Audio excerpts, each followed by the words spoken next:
Batra Daf. We're starting from He Amud Bet, 2 lines from the bottom. Ibai Lehu. We previously mentioned the mahloka between Resh Lakish versus Abai and Rava about whether if someone claimed he paid a loan early, if he's believed. So if a guy claims that he paid it on time, he is believed according to everybody. The question is early. Now, this following question is a bomb question. By the way, what happens to Va'ala Hazman? Let's say we had in yesterday's case, we use the same case. Borrowed in June, due June 30th, and we've said previously the guy paid June 15th. And now let's say the guy approaches him in mid-July, long after the loan ended. The guy told me, I paid you June 15th. I paid you early. So what's alacha? What's the big deal? Do we say the guy has a migo? The guy has a very, very good migo. What does migo mean? Migo says if I wanted to lie, I could have said something else. So generally, we'd say there's machloket whether or not a guy is believed to say he paid early. June 15th, is he believed to pay early? But over here, the guy could have easily claimed I paid you on June 30th, the day of the loan, because right now it's July 15th. And therefore, when he's saying June 15th, maybe you should believe him against the hazakah. Maybe we say, no, hazakah, I don't care. It doesn't help you with your migu. Even if you wanted to lie, it doesn't make a difference. Tashmat's bring a proof. Let's try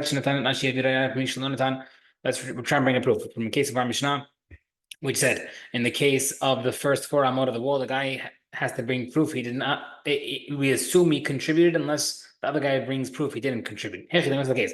If it's only the case where he sued him after it was due, I paid you on time. Pshita, obviously he's believed. But rather it must be talking about where it's afterward. And he said to him, I paid you early. And therefore we see from here, and the fact that we see that you need proof, you don't need you have to disprove him, shows that he is believed to say he paid early, and therefore we say the migu works against the hazakah. And Gemara says not necessarily we say not different. We say no, it's not a similar case to a debt because over here every time you lay a row of stones on top of the wall, it's considered a separate time, and therefore there's no such thing as premature payment and everything because every single day is a separate payment. Tashma, or every single row of stones. Tashma, no other proof to the answer. If you want to rebuild the wall, you can't force the guy to rebuild the wall more than 4 amot. The other guy brings another wall close to it, he builds a wall next to it. I say 8, the other guy builds 8 feet, then 8 amot, and then he brings 8 amot. So we see he obviously likes it. We assume he didn't pay unless he brings proof that he did pay. What's the case? If you're talking about a case where he sued him on July 15th, I paid you on June 30th. Why is he not believed? Of course he should believe. Must be a case. I paid you early. And therefore, we see that since he's claiming earlier, even though he has a migu, he still not believe. Prove that it doesn't work. Not a proof. The Amar, because maybe over there the guy is saying, we had this concept yesterday that in this case of the wall, the guy is not necessarily rushing to pay. And therefore, because he has to be first told by Bedin, he has to pay in the first place. So therefore, he's not believed to say he paid early because who says he's going to pay in the first place? He thought he could get away with it. Tashma. Another trying to bring a proof. Famous Mishnah. Someone says you owe me $100. Amar lo hen. He says, yeah, in front of witnesses, he admitted to the loan. The next day, Amar lo Lee says, okay, pay me. If he's already paid you, he's believed. En lecha biadi hayab. But he says, I don't have, you don't have nothing on me. Then he's hayab. So my lab, maybe he's talking about a case. When he said I paid you already, that means I paid you at the time of the loan. But if he says I have nothing of yours, that means I paid you early, and therefore we see chayav, and therefore we see the chazakah doesn't apply. The says not a proof. What does it mean? I don't have nothing yours. He's not saying that I already paid you. Rather, is denying the whole thing. But the problem is, we know he owes money. Anybody who says I didn't borrow, he's admitting he didn't pay. So if it's a case of a loan where the guy is saying I didn't borrow, but we know there's a loan, that's another way of the guy saying that he didn't pay, and therefore that's why it's chayav. So we don't prove either way regarding the case of the migu whether or not you'd be chayav. Next part of the Mishnah. If the second heir put another wall next to the first wall, he has to split everything. Let's say he only put like a perpendicular, he put partial of the wall towards that wall, or samach lekula, or if he put it alongside the whole wall. V'Rav Nachman Amar lemay samach. No, you pay only I mean, the first two cases you have no matter how much percentage, and Nachman says no, you only have whatever percentage of the wall that you're using as support. That's how much you have.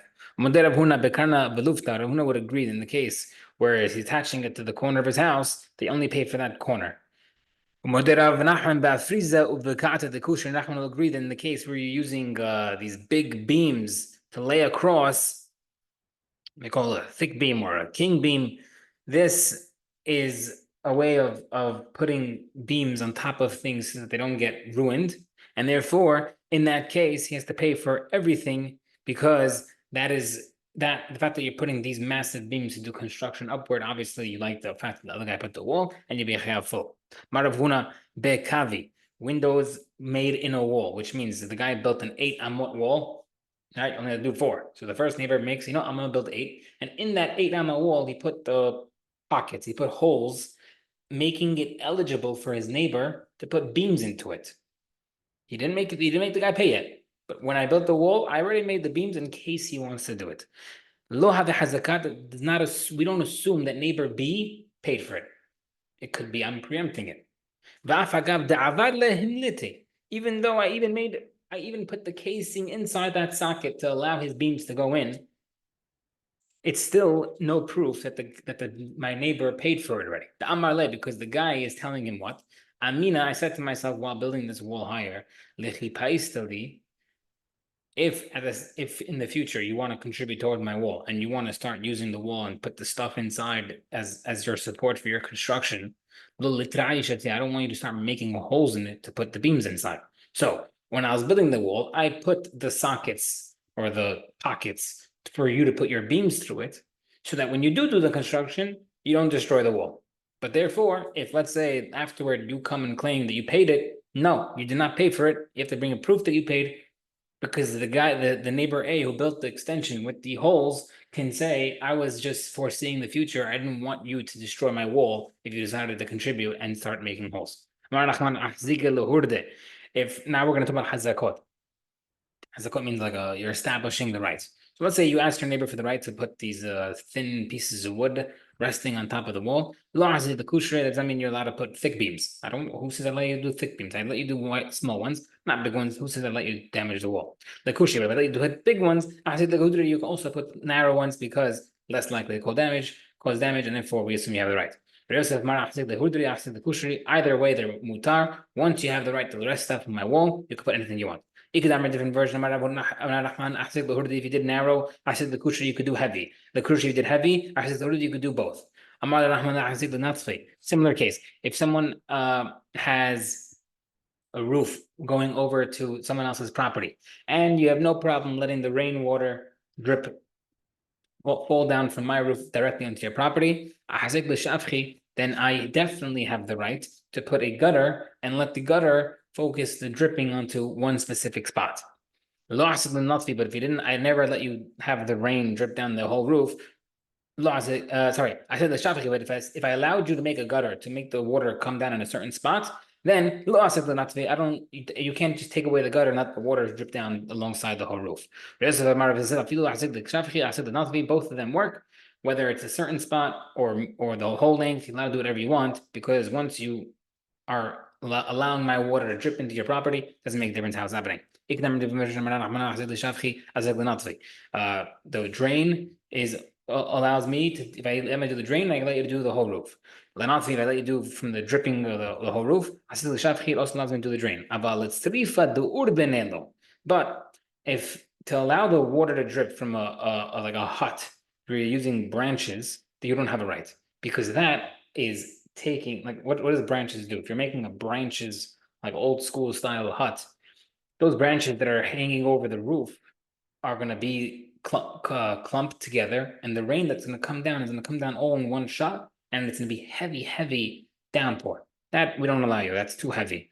Rabbi Yosef even that's allowed. Rabbi Yosef actually allowed someone to use this type of branches, no problem. Once you get permission for rainwater, you can do whatever you want. Someone's renting an apartment to his friend. A large mansion, big property versus a small apartment. You can use the building's beams that stick out and the walls that stick out. People used to hang stuff on those beams hanging outside of the property until 4 amot. You can use stuff. Also the thickness and top of the wall, like the attic, you can also use it for storage. As long as that's a place that usually they use it for storage. But you can use the wall that faces the garden of the front hall. That is not for you to use. That's not included generally in the rentals. Says though, even that's mutar, but not the land behind the apartment. Right, the backyard, I didn't give you permission. Even allow that. Maravina, hi kishura de metalalta, the beam that's used for shade, that's on your neighbor's property. I put a beam to rest on your wall. That's putting shade on my property, so you give me permission to put it there.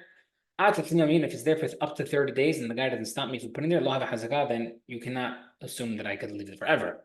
But once you leave it there for 30 days and you don't stop me, have a hazakah, it's a hazakah, and you can't stop me. But if it's a sukkah, that's actual sukkah for Sukkot. For 7 days and the guy didn't protest, obviously, then we'll have a hazakah and hazakah because the guy knows that you can take it down after 7 days.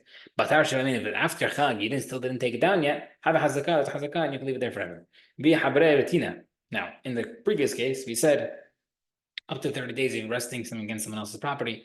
You have until 30 days before it becomes hazakah. But let's say you used cement, the guy didn't stop him, then it's hazakah immediately, because if I'm putting cement to make it permanent and you didn't protest, then it is hazakah. Two houses on two opposite sides of property. So let's say you have on Avenue R and East and East 20 or Ocean Parkway. So Ocean Parkway, you have on one side of Borough Park, one side of Flatbush, they see each other directly across on the roofs. What happens? One guy makes a roof, a fence across 50% of his roof on the right side. And the guy across on the Borough Park side makes a fence on his roof on the other side. So the walls are not parallel to each other. The walls are on an angle from each other. What does that accomplish? They're not directly across each other, and also you extend it, let's say 55% instead of 50% of the roof. So what happens? Since each guy is covering one side of the roof that faces each other, then no matter what side of the roof you are, you can't see into the other guy's property. Pretty smart. My area why? So the question is, why even public property? I feel even private property should be required to put fences to stop visual damage. The Gemara says no. We need to mention Rishut Rabim. Because you might think that one guy can say the other that's what does it matter to you if I don't put the fence on my side of the property? You have to still block yourself from public. So therefore, if you want to stop people, put it up yourself. I don't have to put it up. Therefore, we can make the other guy do it. Because one guy to tell the other guy, yes, I have to block myself from public. They see me during the daytime, but they can't see at nighttime. But you see me both night and day. Therefore, you need a fence as well. Public can only see when I'm standing. But I'm sitting, they can't see me, but you can. You see me both standing and sitting, therefore you have to put one on as well. And the public can only see me when they're trying to focus, not so easily. When they're not trying to see me, they don't see me. But you can see me without effort. And that's why you can force the other guy to put a wall. Marmor. We said earlier, right? They each should build 55% directly opposite each other. Not directly, but opposite each other. Pshita, what's the hidush?